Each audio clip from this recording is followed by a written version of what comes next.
जीवन का हर फैसला आप अपने भगवान पर छोड़ दो, वह आपकी हर समय रक्षा करेगा। ईश्वर के सामने अपनी इच्छाएं रखो, इन इच्छाओं के लिए समय तय मत करो। जो जीवन में घटेगा उस पर प्रश्न मत खड़े करो, बल्कि प्रभु पर अटूट विश्वास रखो। फिर देखना, प्रभु आपको अपनी गोद से नहीं उतारेंगे। भक्ति में हमारा विश्वास कमजोर नहीं होना चाहिए। सुख दुख में और संकट में हमेशा प्रभु को याद करो, बाकी सब भगवान पर छोड़ दो। एक लड़के को इंटरव्यू के लिए जाना था, पर उसके पास पैसे ही नहीं थे। उसे सारी रात नींद नहीं आई, क्योंकि इंटरव्यू के लिए दूसरे शहर में जाना था और उसके पास 1 रुपया भी नहीं था। वह सुबह उठकर मंदिर जाता है और भगवान से प्रार्थना करता है कि हे प्रभु, मेरे पास तो पैसे ही नहीं हैं, मैं क्या करूं, कैसे इंटरव्यू के लिए जाऊं। वह निराश होकर मंदिर से बाहर निकलता है और वहीं सीढ़ियों पर बैठ जाता है। थोड़ी देर में वह देखता है कि बराबर में एक भिखारी भी बैठा था, जिसके सामने कटोरे में बहुत पैसे पड़े थे। वह उन पैसों की तरफ लगातार देखने लगा।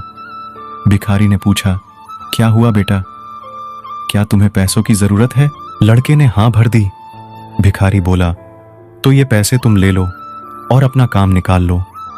मेरी तो एक ही दिन की कमाई है, कल फिर पैसे आ जाएंगे। वैसे भी मुझे तो 2 रोटी ही चाहिए और कुछ नहीं चाहिए। लड़के ने पैसे ले लिए। वह बहुत खुश हुआ और उसने बार बार भगवान को धन्यवाद दिया। कहने का तात्पर्य यही है कि किसी के बुरे समय में उसकी मदद जरूर करें, इससे भगवान भी प्रसन्न होते हैं। दूसरी बात, भगवान से भरोसा ना जाने दे, वो किसी ना किसी रूप में आपकी मदद जरूर करता है।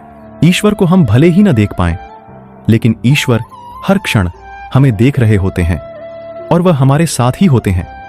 उसकी दृष्टि हमेशा अपने भक्तों पर रहती है। अगर आप गौर करेंगे तो पाएंगे कि जीवन में कभी ना कभी कठिन समय में ईश्वर स्वयं आकर आपकी सहायता कर चुके हैं। उन्हें यह सब पता रहता है कि कब, कहां, कैसे, क्या करना है। ईश्वर के लिए संसार का हर जीव उसकी संतान के समान है। जो व्यक्ति उसके बनाए नियमों का पालन करते हुए जीवन यापन करता है, ईश्वर उसकी सहायता अवश्य करते हैं। हमें अपने सामर्थ्य के अनुसार दूसरों की मदद करने के लिए तैयार रहना चाहिए।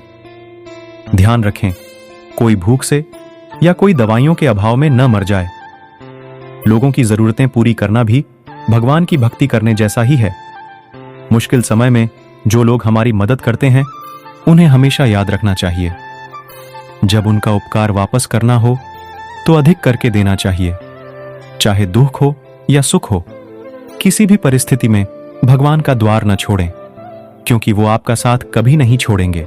श्री कृष्ण कहते हैं कि तुम जो कुछ भी कर रहे हो, मेरी दृष्टि सदैव तुम पर है। इसलिए आप यह मत समझे कि आप अकेले हैं। आपके साथ श्री कृष्ण सदैव हैं। श्री कृष्ण उन्हीं के हैं जो श्री कृष्ण के हैं। भगवान तो बस प्रेम, भक्ति के भूखे हैं।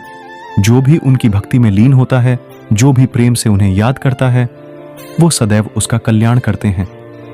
और दुखों में प्रभु साथ नहीं छोड़ते हैं।